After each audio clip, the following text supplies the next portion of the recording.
La reacción relámpago del Ejército Rojo, junto con una feroz resistencia durante la batalla de Stalingrado, puso fin a las ambiciones alemanas en 1942.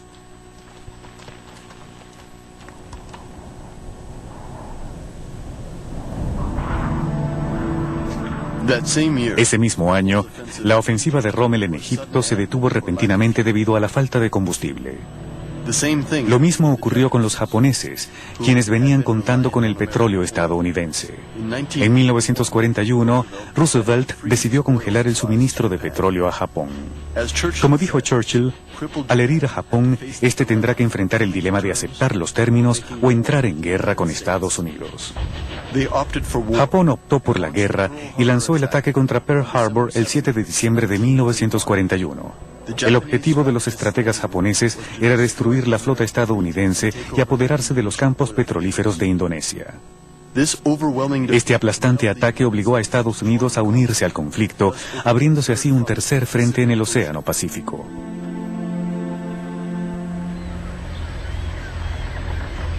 Los estadounidenses dedicaron su poderosa economía a la industria de la guerra.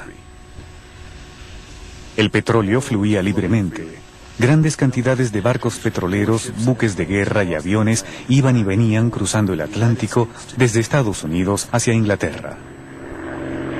Preparándose para el día D, Inglaterra almacenó una enorme reserva.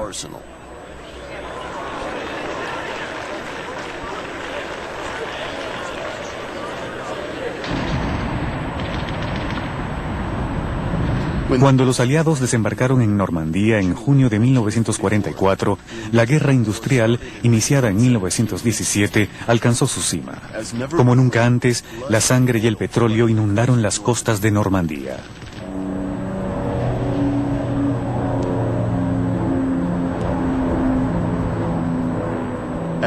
Como escribió Churchill en sus memorias, cuando los alemanes fueron derrotados, la victoria de los aliados navegó sobre un océano de petróleo.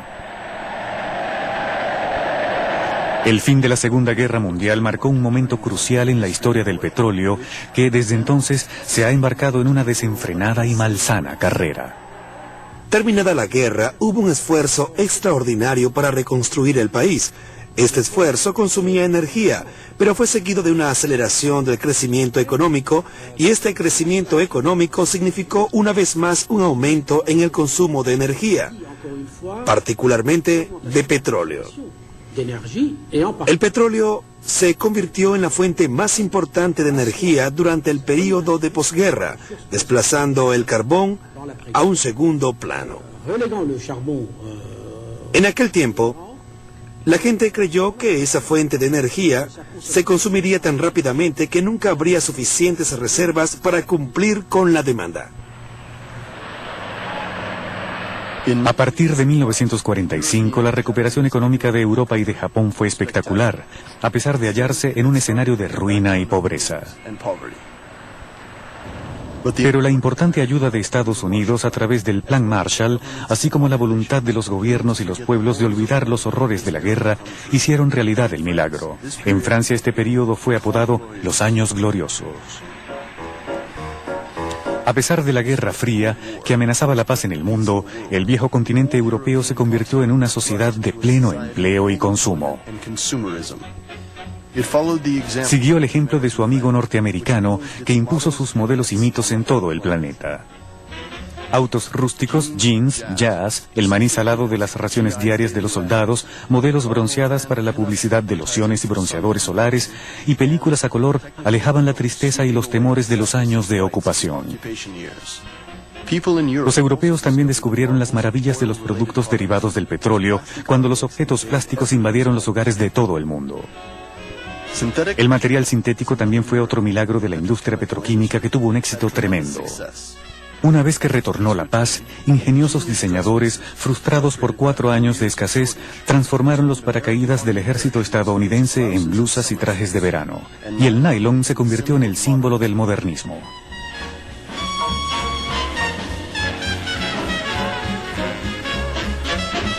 Pero la verdadera señal del retorno de la prosperidad en Europa y Japón fue la democratización masiva del automóvil.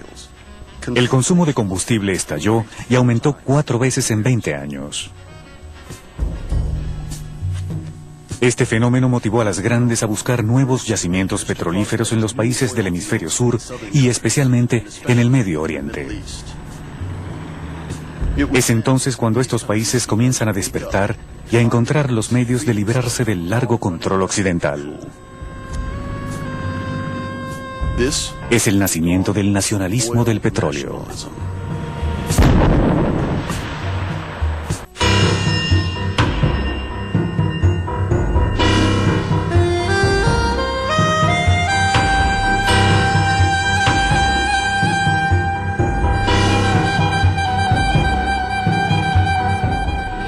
La epopeya del oro negro.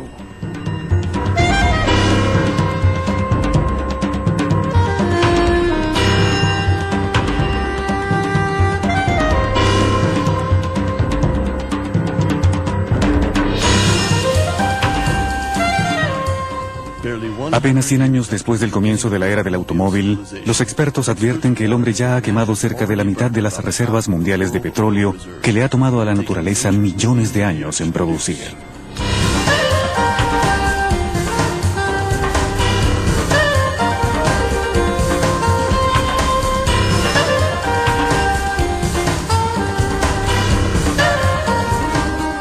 Parte 2. La nacionalización del petróleo. Después de la Segunda Guerra Mundial, las relaciones entre un número creciente de países industrializados dependientes del petróleo y los países productores, donde comenzaban a propagarse movimientos que se agravarían aún más en las décadas por venir. En Estados Unidos, que no tuvo que recuperarse de la guerra, la sociedad al consumo prosperaba libremente. Como resultado de esta despreocupada prosperidad, el número de vehículos representaba el 80% de la cifra mundial de autos en 1947. Aunque Estados Unidos aún era el más grande productor, consumidor y exportador de petróleo, algunos analistas acuciosos entendieron que las cosas estaban por cambiar.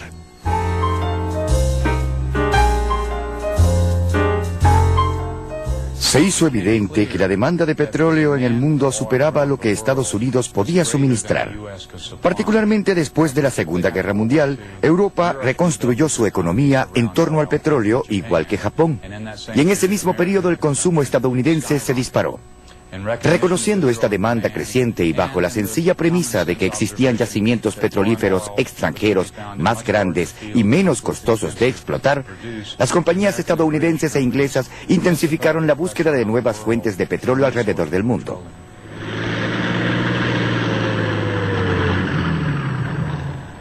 La mancha de petróleo se extiende. 1945.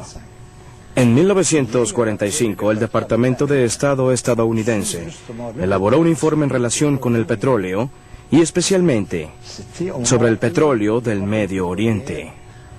Para esa época, las compañías petroleras comenzaron a darse cuenta de que el Medio Oriente era muy rico en petróleo.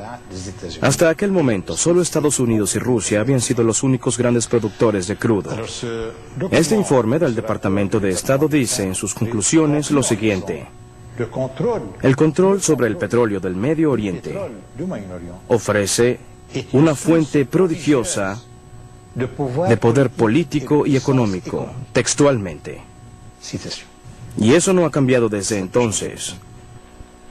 En diciembre de 1945, esta voluntad política quedó simbolizada en la Conferencia de Yalta, que marcaría fuertemente el destino del mundo por las décadas siguientes. El presidente Roosevelt, a pesar de su delicada salud, estuvo en Puerto Said para reunirse con Abdel Aziz, fundador del Reino de Arabia Saudita. Ambos firmaron el acuerdo denominado Petróleo para la Seguridad.